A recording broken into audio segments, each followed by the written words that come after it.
Jackie with DMT Institute, and today we're going to talk about the patterns activity in the ratio proportion. So in this activity, you're going to need some pattern blocks, and you'll see within the activity there's an example that we're going to walk through. We're actually going to do a different example, so you can use that one as well. But one of the big ideas within this activity is to be able to think about each of these designs as a composed unit that we're then going to copy. So for example, the one in the slides, we would take that one hexagon, two rhombi, and one triangle, and that's our composed unit that we're going to iterate. We're going to skip to the worksheet though and do that first one together.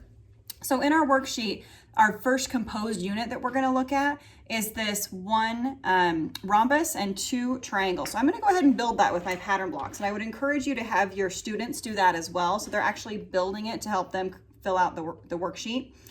So this is my composed unit. Now, one thing a student might be tempted to do as they start to build this is to just fill in that space with another rhombus and say they've iterated the pattern. Well, it's true that they did fill in the space, but again, we've got to go back to this was our composed unit.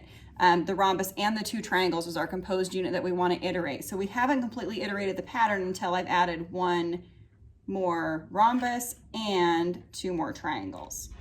And now we can say we have two complete iterations of that pattern, which then we're going to go to the ratio table and be able to fill in. Now if I've used two rhombi, it's going to take four triangles, and I can visually see that.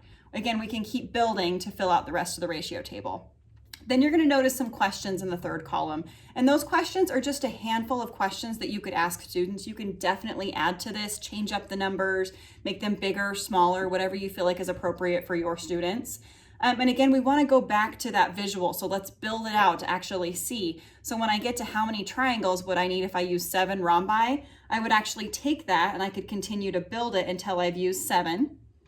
So now I've used 3. Again, I would keep doing that until I get to using 7, and then I could go back and count my triangles. So I'm continually seeing the relationship between the two blocks that I'm using as I continue to iterate that composed unit. Hopefully that helps. Enjoy the activity.